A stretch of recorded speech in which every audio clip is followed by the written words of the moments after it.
My parents, they grew up around a really conservative, I wouldn't slightly orthodox community. So they wanted to instill that in us. We grew up going to the J.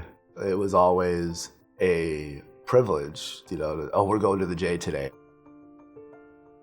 I was married 4 years ago. I was working and I started to get phone calls from a friend who was staying with us. My friend was telling me that my wife wasn't waking up and she wasn't responding.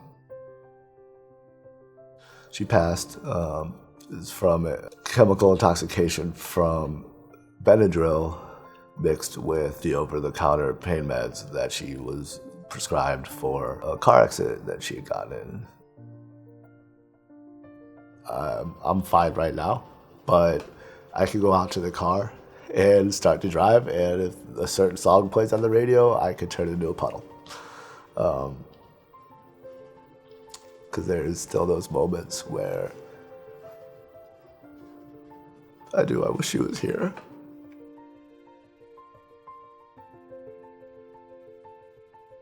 Alice was 4, and Elizabeth had just turned a year old.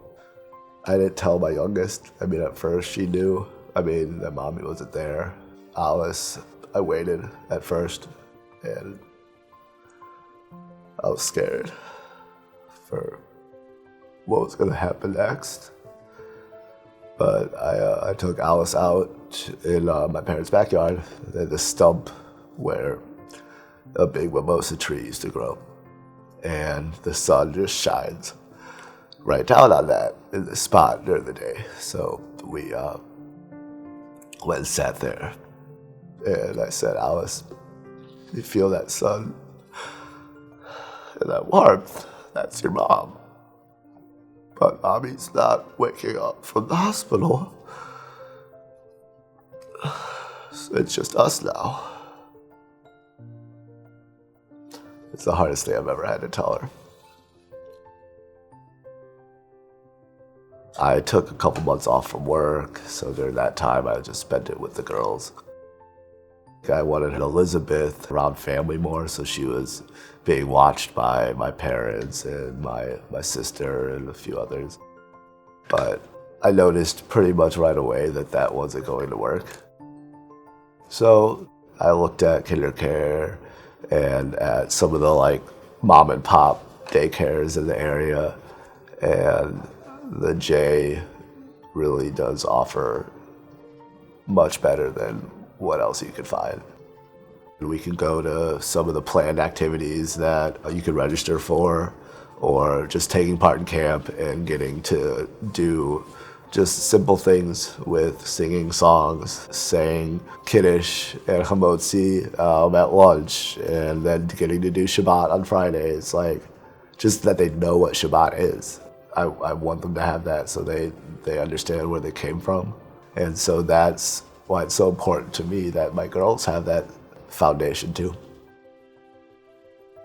I came here, just to find out about childcare, and the J was very kind and has always gone above and beyond, just getting Elizabeth into the right classes and going through and noticing, along with her teachers, that there's something else and that Elizabeth needs more help.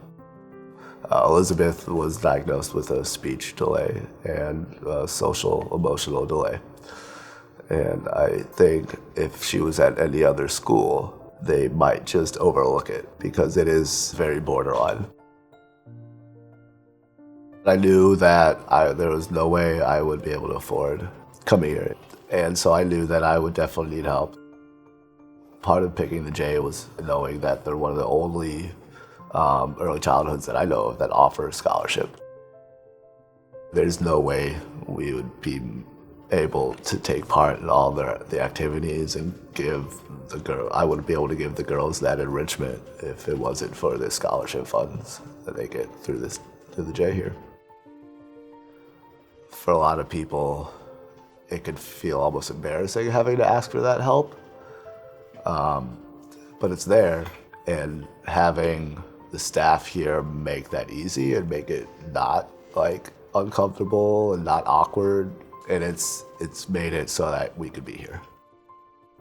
When they come home from camp to tell me all the crazy things they've done for the day and with these big smiles on their face, that's the reason to keep giving. Those smiles are worth every cent.